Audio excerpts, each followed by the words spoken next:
Hello my dear students, आज की इस प्यारी सी वीडियो में हम कुछ इडियम्स के बारे में बात करेंगे, जानेंगे, सीखेंगे कि उनको किस तरीके से पढ़ा जा सकता है। और ये बहुत ही ज्यादा common yet very useful idioms हैं। तो बिना किसी देरी के चलिए शुरू करते हैं इडियम्स को पढ़ना। चलो, तो फर्स्ट जो इडियम लिखा हुआ है आपकी स्क्रीन पे, ये क्या है? ये है अ पीस ऑफ केक। क्या लिखा हुआ है बेटे? A piece of cake. इसका मतलब ये बिल्कुल भी नहीं है कि ये केक का पीस है। इसका मतलब होता है बेटे कोई भी ऐसी चीज जो बहुत ही ज्यादा आसान है। अ पीस ऑफ केक का मतलब क्या होता है? कोई भी ऐसी चीज विच इज वेरी इजी, यानी कि जो करना बहुत ही आसान है। जैसे साइकिल चलाना, बाइक चलाना आपके लिए क्या है? A piece of cake. A piece of cake मतलब बहुत ही आसान। समझे आप? तो जब भी आपको बोलना है वेरी इजी, तो उसकी जगह पे आप बोल सकते हो अ पीस ऑफ केक। क्या बोल सकते हो? A piece of cake. Next, break a leg. तोड़ दे भाई, टांग तोड़ दे। ब्रेक अ लेग, इसका मतलब टांग तोड़ना बिल्कुल भी नहीं होता। ब्रेक अ लेग का मतलब होता है किसी को विश करना, ऑल द बेस्ट। क्या करना? ऑल द बेस्ट विश करना, है ना? हाँ जी, किसी को विश करना, गुड लक बोलना, तो उसी को क्या बोला जाता है? Break a leg. देख रहे हो मीनिंग से कितना डिफरेंट है। हम्म। अगर कोई तुमसे बोले ब्रेक अ लेग, तो तुम तो क्या ही होगा? टांग टूट जाए इसकी? नहीं, वो क्या कहना चाह रहा है? ऑल द बेस्ट या फिर गुड लक। Got it? ठीक है। Next, hit the nail on the head. क्या लिखा हुआ है बेटे?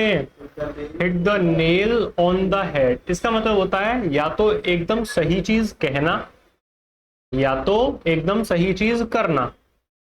या तो कहना एकदम सही या फिर करना एकदम सही। उसी को क्या बोला जाता है बेटे?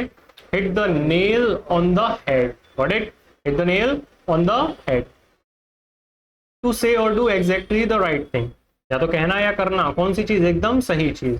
To identify the exact problem, या फिर सही प्रॉब्लम को एकदम से जांच लेना, माप भाप लेना। ठीक है, बिल्कुल सही बात कहना, बिल्कुल सही समस्या की पहचान करना, उसी को इंग्लिश में क्या बोलते हैं हम बेटे? Hit the nail on the head. अगर तुमसे कोई बोले hey brother you hit the nail on the head, तो तुम तो क्या ही समझोगे कि सिर में चोबा ठोक दिया है। हिट मतलब नेल मतलब चोबा, है ना? तो ऐसा मीनिंग नहीं होता। इसीलिए ये जो इडियम्स होते हैं ये थोड़े से डिफरेंट होते हैं, क्योंकि इनमें जो वर्ड्स होते हैं इनका ये मतलब ना हो के कोई और मतलब होता है, और वो जो मतलब होता है उसको सिर्फ पढ़े लिखे लोग जानते हैं। Got it? Next, let the cat out of the bag. Let the cat out of the bag, इसका मतलब ये नहीं है कि बिल्ली को बैग में से भगा दो। इसका मतलब होता है किसी का कोई राज गलती से बोल देना, खोल देना। क्या कर देना? किसी का कोई सीक्रेट गलती से ओपन कर देना, रिवील कर देना, उसी को क्या बोला जाता है बेटे? Let the cat out of the bag. To accidentally reveal a secret, यानी कि गलती से किसी का कोई सीक्रेट रिवील कर देना। क्या बोलते हैं उसको? Let the cat out of the bag. जैसे कि we were planning a surprise party, यानी कि हम एक सरप्राइज पार्टी प्लान कर रहे थे, but Rahul let the cat out of bag, लेकिन राहुल ने वो जो राज था वो खोल दिया। गलती से उसने मुंह से बोल दिया, कह रहे भाई हम पार्टी कर रहे हैं। अरे बता दिया, है ना? तो गलती से कोई प्लान एक्सपोज कर देना, रिवील कर देना, उसी को क्या बोलते हैं बेटे? Let the cat out of the bag. Cost an arm and a leg, यानी कि कोई चीज इतनी महंगी कि उसके बदले में तुम्हें अपना हाथ और टांग देनी पड़ी। क्या देनी पड़ी? इसके बदले में तो किडनी दे देते। ठीक है, लेकिन इसका मतलब होता है कोई बहुत महंगी चीज होना। क्या होता है? कोई बहुत महंगी चीज होना। Cost and arm and a leg का मतलब कोई चीज जो बहुत ज्यादा महंगी होती है। टू बी वेरी एक्सपेंसिव, क्या मतलब होता है इसका? टू बी वेरी एक्सपेंसिव, यानी कि बहुत ही ज्यादा महंगा होना। Got it? हाँ जी भैया। That new car must have cost him an arm and a leg, यानी कि ये जो नई कार है यार ये बहुत महंगी पड़ी होगी उसको। Got it? कोई चीज जो महंगी होना। कैसी होना? महंगी होना। जैसे कि घर, फ्लैट, ये कैसे होते हैं? सस्ते में ही आ जाते हैं क्या? बहुत महंगे होते हैं। Got it? Under the weather. Under the weather का मतलब होता है to feel sick. To feel sick मतलब बीमार महसूस करना। बीमार महसूस करना, परेशान महसूस करना, तबीयत खराब होना, उसी को क्या बोल सकते हैं बेटे? Under the weather. I am feeling under the weather, मेरी तबीयत खराब है। I am feeling under the weather. अब कोई पढ़ा लिखा तुमसे बोल दे under the weather, yes, no, तुम्हें तो समझ में ही नहीं आएगा कि अंडर द वेदर वो कहना क्या चाह रहा है। इसीलिए ईडीएम्स को पढ़ना मोस्ट इंपॉर्टेंट। तबीयत खराब होना, I am feeling a little under the weather today. तबीयत खराब है मेरी आज। नेक्स्ट, बाइट द बुलेट, क्या लिखा है बेटे? Bite the bullet. Bite the bullet का मतलब क्या होता है बेटे? To face a difficult or unpleasant situation with courage, यानी कि किसी परेशानी का, मुसीबत का डट के सामना करना, उसी को क्या बोला जाता है बेटे? Bite the bullet. बुलेट गोली, और बाइट काटना। तो क्या गोली पकड़ कर काट रहे हो? तुम साउथ के हीरो हो? तुम साउथ के हीरो थोड़ी हो, तो तुम गोली पकड़ लोगे ऐसा करके, गोली आई तो यूं करके पकड़ ली, ऐसा थोड़ी कर पाओगे तुम। ठीक है, तो बेटे बाइट द बुलेट का मतलब होता है किसी मुश्किल स्थिति का, सिचुएशन का, सर्कमस्टेंस का हिम्मत से सामना करना, उसी को क्या कहा जाता है बेटे? Bite the bullet. I need to bite the bullet and make an appointment, यानी कि मुझे बहुत नफरत है। क्या है बेटे? किस चीज से नफरत है? जो दांत का डॉक्टर है उसके पास जाने से नफरत है, लेकिन मैंने हिम्मत जुटाई और एक अपॉइंटमेंट बुक कर दी। ठीक है बेटे, तो मुश्किल स्थिति का, परिस्थिति का सामना किया, इसी को कहा जाता है बाइट द बुलेट। क्या बोलते हैं इसको? Bite the bullet. Next, the best of the both words. The best of the both words, इसका मतलब होता है दोनों हाथों में लड्डू होना।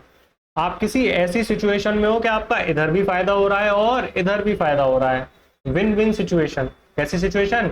विन विन सिचुएशन, उसी को बोला जाता है the best of the both words. क्या बोला जाता है बेटे? The best of the both. जैसे कि आप फोन लेने गए, क्या करने गए बेटे आप? हाँ, आप फोन खरीदने गए, लेकिन आपको ना एक तो 30 to 40% डिस्काउंट मिल गया और साथ में आपको एक पावर बैंक फ्री मिल गई, तो डबल बेनिफिट हो गया ना आपका। तो दोनों तरफ फायदे हो गए आपके। बेचा मन में लड्डू फूटा, दोनों तरफ फायदे। तो जब आपका दोनों तरफ फायदा हो रहा हो तो उसी को क्या बोला जाता है बेटे? The best of both words. Got it? A situation where you can enjoy the advantage of two different things, दो अलग अलग चीजों में फायदा हो जाए आपका, तो उसी को क्या बोला जाता है बेटे? The best of the both words. Got it? Sure? हाँ जी भैया, दोनों चीजों के फायदे में। श्योर? बढ़िया। Next, speak of the devil. क्या लिखा है बेटे? ये स्पीक ऑफ द डेविल, इसका मतलब क्या है? इसका मतलब होता है शैतान का नाम लिया और आ गया, शैतान का नाम लिया और वो आ गया, है ना भैया? यानी कि जिसकी बात हो रही थी वही सामने आ गया, है ना भाई? तो ना राहुल देखा गया, हैवी मेट राहुल रिसेंटली, आ गया, 1,000 रुपए दे दो इसको, है ना? तो स्पीक ऑफ द डेविल, इसका मतलब क्या हुआ है? जिसकी बात हो रही थी वही अचानक से सामने आ गया। ठीक है, तो देखा ना, शैतान का नाम लिया और शैतान हाजिर, वही है स्पीक ऑफ द डेविल। क्या बोलेंगे इसको? Speak of the devil. Next, when pigs fly. When pigs fly, अच्छा बताओ सुअर कब उड़ेंगे? तुम बताओ ना, कब उड़ सकते? कभी नहीं उड़ेंगे। तो जब भी तुम्हें बोलना है कभी नहीं, क्या बोलना है? कभी नहीं। जैसे कि दोस्त उधार पैसे कब देगा? कभी नहीं। तो कभी नहीं यानी कि व्हेन पिग्स फ्लाई। स्टूडेंट पूरी फीस कब देंगे? व्हेन, हाँ नेवर तो हो ही सकता है, नेवर तो सभी जानते हैं बेटे, लेकिन बात तो यहाँ उस इंग्लिश की हो रही है जो सिर्फ प्रो लोग यूज करते हैं। ओके, तो व्हेन पिग्स फ्लाई इसका मतलब कभी नहीं। जब भी आपको बोलना है, क्या बोलना है बेटे आपको? कभी नहीं। क्या बोलना है? कभी नहीं। अच्छा, गधे के सींग होते हैं? अरे बताओ ना, गधे के सींग होते हैं? नहीं होते ना, कब होंगे? कभी नहीं होंगे भैया, है ना? तो जब भी आपको बोलना है कभी नहीं, तो क्या बोल दो? व्हेन पिग्स फ्लाई बोलो। हाँ जी भैया, कंजूस दोस्त से पूछ लो बेटे पार्टी कब देगा, वो क्या बोल देगा? When pigs fly. सीधा सीधा मतलब कभी नहीं। Next, cut to the chase. Cut to the chase यानी कि सीधी बात पे आ भाई।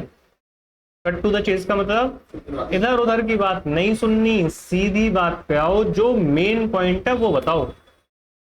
कहाँ गए थे, किसके साथ गए थे, फालतू की बात नहीं बतानी है, क्या खाया था, क्या पिया था, क्या नहीं, सीधी मुद्दे की बात। तो मुद्दे की बात को क्या बोलते हैं बेटे? Cut to the chase. Don't tell me other stories, let's cut to the chase. सीधे काम की बात बताओ मुझको, let's cut to the chase. Next, ये बता ही दिया मैंने आपको, समझा ही दिया। Okay, add fuel to the fire, इसका मीनिंग काफी लिटरल है। Add fuel to the fire, add मतलब ऐड कर देना, फ्यूल मतलब ईंधन, किसमें? आग में। अगर आप आग में ईंधन डाल दोगे, क्या कर दोगे? आग में ईंधन डाल दोगे तो क्या हो जाएगा? और जल जाएगी, है ना? तो यानी कि ऐसी कोई सिचुएशन जो पहले से ही खराब है उसको और ज्यादा बेकार कर देना। ठीक है, यानी कि परेशानी में और परेशान कर देना, परेशानी को और बढ़ा देना, उसी को क्या कहा जाता है? Add fuel to the fire. क्या बोलते हैं बेटे उसको? Add fuel to the fire. ठीक है, आग में घी डाल देना। अगर आग में घी डालते हैं तो क्या हो जाता है? आग और ज्यादा बढ़ जाती है। ठीक है, to make a bad situation worse. क्या होगा? To make a bad situation worse, यानी कि बद से बदतर कर देना। क्या कर देना? हाँ जी भैया, यानी कि एक लेडी थी, उन्होंने ना यूट्यूब देख के अपना ऑपरेशन करने की कोशिश की, उन पे नहीं हो पाया। यूट्यूब देख के ऑपरेशन कैसे कर लोगे? तो उन्होंने किसी पड़ोसन को बुलाया, तो उसने और एक गलत नस काट दी। है ना भैया? तो क्या हो गया? Add fuel to the fire, यानी कि स्थिति पहले से ही खराब थी और किसी ने आगे और बिगाड़ दी। Got it? Next, go the extra mile. क्या है बेटे? गो दी एक्स्ट्रा माइल, इसका मतलब होता है जितना आपसे उम्मीद की जा रही है आप उस उम्मीद से आगे बढ़ के और एक्स्ट्रा कर रहे हो, तो उसी को क्या बोला जाता है बेटे? Go the extra mile. क्या बोलते हैं बेटे? गो द एक्स्ट्रा माइल, यानी कि जितना आपसे एक्सपेक्टेड है, जितनी आपसे उम्मीद है, आप उससे आगे बढ़ के काम कर रहे हो, तो you are going the extra mile. जैसे कि आपसे कहा गया कि आप ना सिर्फ प्रेजेंटेशन बनाओ। क्या बनाओ? लेकिन आपने प्रेजेंटेशन पीपीटी रेडी की, आपने पूरा जो लेआउट था वो पूरा तैयार कर दिया, जितनी आपसे कहा गया था आप उससे आगे बढ़ के काम कर रहे हो, तो you are going the extra mile. Got it? हाँ जी भैया, एक्स्ट्रा कोशिश करना, जितना एक्सपेक्टेड था उससे ज्यादा मेहनत करना। Got it? Sure? Out of the blue. क्या है बेटे? आउट ऑफ द ब्लू, इसका मतलब क्या होता है? अचानक। क्या होता है इसका? अचानक, सडनली एंड अनएक्सपेक्टेडली। जैसे कि वो दोस्त जो उधार देके भागा था, या फिर वो स्टूडेंट जो पैसे देके भागा था, वो अचानक से पैसे देने आ गया, तो इसी को क्या बोल सकते हैं? He came out of the blue. पता नहीं कहां से, अचानक से, आउट ऑफ द ब्लू। तुम चाहो तो क्या भी बोल सकते हो? अनएक्सपेक्टेडली, लेकिन ये नॉर्मल साउंड करेगा अनएक्सपेक्टेडली। लेकिन अगर तुम इसी जगह पे क्या बोलोगे? आउट ऑफ द ब्लू, पता नहीं कहां से, अचानक से, है ना, तो वहां पे ये थोड़ा सा स्टैंडर्ड साउंड करेगा, थोड़ा सा प्रोफेशनल साउंड करेगा। Got it? Next, once in a blue moon. क्या है बेटे? इसका मतलब होता है साल 6 महीने में एक आध बार, बहुत ही कम। क्या मतलब होता है इसका? साल 6 महीने में एक आध बार, बहुत ही कम, बहुत ही कम। ठीक है, वेरी रेयरली। तो उसी को हम क्या बोल देते हैं बेटे?